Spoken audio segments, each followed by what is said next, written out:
Salam Sobat Budaya. Saat ini saya sedang berada di kota Mojokerto yang dikenal dengan nama Kota Majapahit, atau sering kali orang menyebutnya sebagai Bumi Majapahit. Tepatnya saya sekarang sedang berada di Jalan Kartini. Jalan Kartini merupakan bagian dari Desa Kauman, dan kita tahu bahwa Desa Kauman dan sekitarnya merupakan daerah pecinan lama. Saat ini saya sedang berada di depan Museum Gubuk Wayang, merupakan sebuah bangunan baru yang baru dibangun pada tanggal 15 Agustus 2015. Suatu bangunan yang menambahi bangunan-bangunan lama, membuat suasana di Jalan Sudirman Kartini menjadi demikian beraneka ragam oleh berbagai macam bangunan. Namun demikian jangan kita lupakan bahwa Jalan Kartini merupakan bagian dari pecinan lama yang sudah terbentuk sejak abad ke-18 yang lalu. Begitu banyak rumah-rumah lama di sini, seperti kita lihat di situ. Ada bangunan yang berasal dari abad ke-18, sebagaimana bangunan-bangunan yang kita lihat yang berasal dari abad ke-18, sebagaimana terdapat di Jogja, sebagaimana juga terdapat di daerah Jakarta. Ciri-ciri bangunan-bangunan tersebut adalah ciri tradisional bangunan Cina yang berasal dari abad ke-18, sebagaimana terdapat di mana-mana. Sebagai pecinan lama, daerah ini begitu banyak penghuninya dari berbagai macam etnis. Ada keturunan Arab, ada masyarakat lokal, etnis lokal, dan kemudian ada keturunan Tionghoa yang semuanya hidup rukun dan damai tanpa adanya gesekan selama berabad-abad. Itulah namanya Desa Kauman. Dan di Jalan Kartini ini kita melihat bangunan-bangunan peninggalan lama yang merupakan peninggalan kekayaan budaya dari masa lampau. Sebagaimana tadi kita lihat di sebelah sana, ada bangunan tradisional Tionghoa yang atapnya menunjukkan berasal dari abad ke-18. Dan di depan sini kita melihat bangunan yang berasal dari akhir abad ke-19 berciri khas Belanda. Selain itu, di beberapa tempat lainnya kita juga melihat bangunan-bangunan lama yang merupakan bangunan gaya gabungan antara Belanda, Portugis, dan Tionghoa. Sebagaimana kita lihat di sini, atap bangunan pun masih kita lihat mencirikan atap bangunan Portugis dan Yunani, lengkap dengan patung kecil Dewa Saturnus pada atap bangunannya. Lebih jauh ke sana kita melihat rumah orang-orang kaya zaman dahulu, yang semuanya merupakan satu peninggalan yang bersejarah, yang bentuknya belum juga berubah hingga saat ini. Selain itu, di Jalan Kartini kita juga melihat adanya gereja yang hingga sekarang masih digunakan oleh umat Pantekosta untuk melaksanakan ibadah. Gereja ini kita lihat dibangun sekitar abad ke-20 dan mengalami mengalami renovasi berkali-kali, sehingga tercapailah bentuknya yang sekarang. Tentang bangunan-bangunan tadi, mari kita lihat lebih lanjut.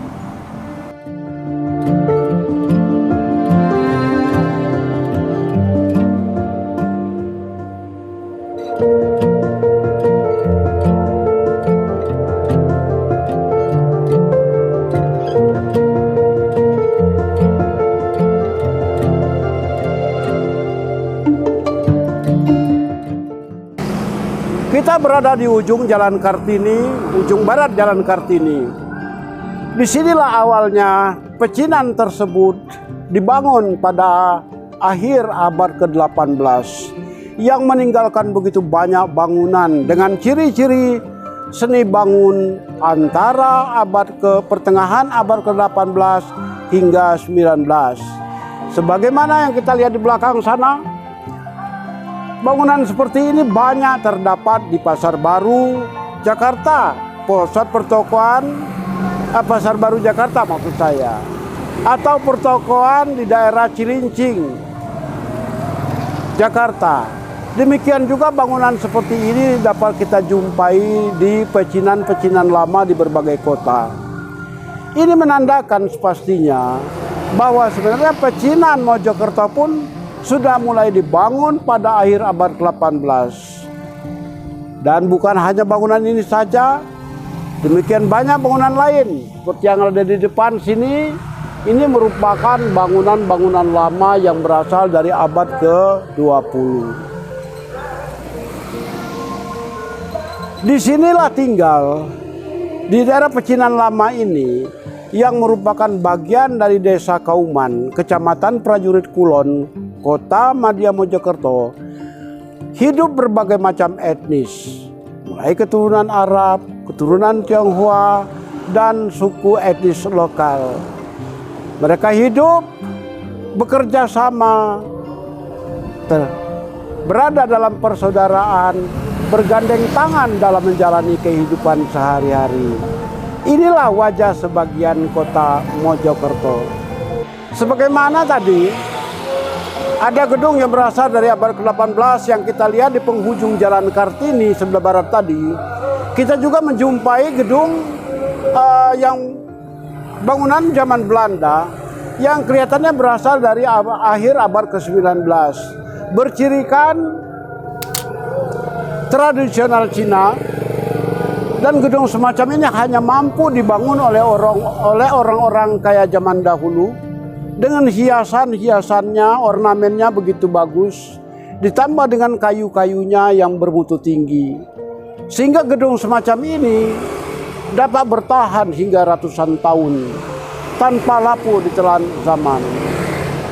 Kalau kita lihat hiasannya, ornamennya, bagian muka sana mencirikan khas bangunan zaman Belanda sekaligus gabungan dengan seni bangun tradisional Tionghoa. Dan bangunan semacam ini merupakan satu dari bangunan lama yang terdapat di Jalan Kartini. Sebagaimana kita lihat yang pertama tadi, ini ada bangunan lama juga yang kedua yang usianya lebih muda daripada bangunan pertama tadi. Sebagaimana daerah pecinan lama dan bersejarah, daerah ini pun sebagaimana tadi kita lihat pada awalnya juga masih menyimpan bangunan-bangunan lain yang begitu indah, yang mencirikan gaya-gaya Eropa dan gaya-gaya Eropa tradisional Tionghoa serta ciri-ciri gaya seni bangun Eropa lainnya. Sebagaimana kita lihat pada bagian belakang, ini ada sebuah bangunan bergaya Yunani. Ada Cupido di situ. Cupido sudah berangkat remaja kelihatannya, yang masih menghiasi pada bagian depan bangunan. Bangunan ini kelihatannya berasal dari akhir abad ke-18 dan pada awalnya ditempati oleh orang-orang Belanda pada masa dulu. Namun sekarang tentunya sesuai dengan perkembangan zaman, bangunan ini sudah mengalami banyak perubahan sesuai dengan keperluan si pemiliknya yang sekarang. Mengikuti perjalanan kita di Jalan Kartini sejak tadi, tahulah kita bahwa Jalan Kartini adalah jalan yang sangat kaya dengan bangunan-bangunan kuno dan bernilai seni tinggi. Juga seperti yang tampak di belakang saya, kita lihat di bangunan ini berasal dari pertengahan abad ke-18. Atapnya menandakan sejelasnya bahwa bangunan ini memang bangunan berasal dari zaman lama tersebut. Atap seperti ini banyak kita jumpai di Jakarta seperti kita katakan tadi, di daerah Jogja maupun di Solo. Di Jakarta kita lihat adalah atap bangunan-bangunan di Pasar Baru Jakarta.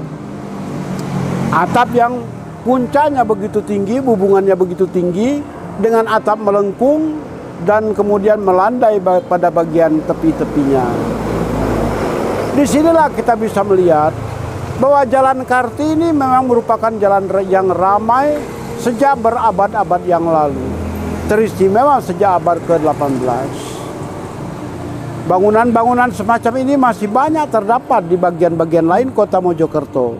Akan tetapi kita melihat yang di Jalan Kartini merupakan salah satu bangunan yang mewakili bangunan-bangunan lain di kota Mojokerto.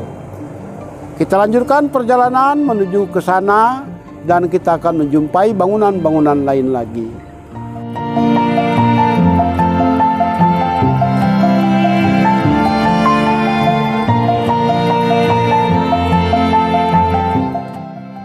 Terselip di antara rumah-rumah penduduk Kampung Pecinanan Lama Jalan Kartini Mojokerto terdapatlah bangunan peribadatan umat Kristiani, yaitu Gereja Ebenezer. Gereja ini adalah gereja yang dibangun pada tahun 1950-an. Dan kemudian orang-orang pada tahun 1960-an sudah melihat gereja ini berdiri dengan jemaah yang begitu banyak. Gereja ini bukan bangunan lama, akan tetapi menyimpan kenangan pahit dalam pembinaan persatuan dan kesatuan bangsa di negara kita. Pada tanggal 24 Desember tahun 2000, di gereja inilah, di depan gereja inilah, seorang pemuda bernama Rianto menghembuskan napasnya yang terakhir akibat ledakan bom yang sengaja dipasang oleh orang-orang tidak bertanggung jawab di depan gereja ini. Rianto adalah seorang tenaga pengamanan gereja, seorang pemuda yang merupakan pemuda dari NU, dan dia berusaha mengamankan gereja ini di malam Natal. Tepat pada tanggal 24 Desember sore, dia menemukan bungkusan yang mencurigakan dan kemudian dia coba untuk mengamankannya. Malang tak dapat ditolak. Bungkusan tersebut ternyata berisi bom yang memang telah disiapkan oleh orang-orang tidak bertanggung jawab. Dan disitulah kita melihat Rianto tewas. Tewasnya Rianto pada tanggal 24 Desember sore tahun 2000 menyebabkan akhirnya pemerintah memberikan semacam anugerah. Nama Rianto dijadikan nama jalan di daerah Prajurit Kulon, di sepanjang sungai Berangkal di Prajurit Kulon. Jalan Kartini yang membujur dari barat ke timur sepanjang kira-kira 270 meter memang sangat kaya dengan bangunan-bangunan bersejarah seperti yang kita katakan tadi. Sayangnya bangunan-bangunan tersebut banyak kini telah ditinggalkan oleh para pemiliknya. Ada yang merantau Surabaya, ada yang merantau ke berbagai kota lainnya, sehingga bangunan-bangunan ini tampak tidak terawat.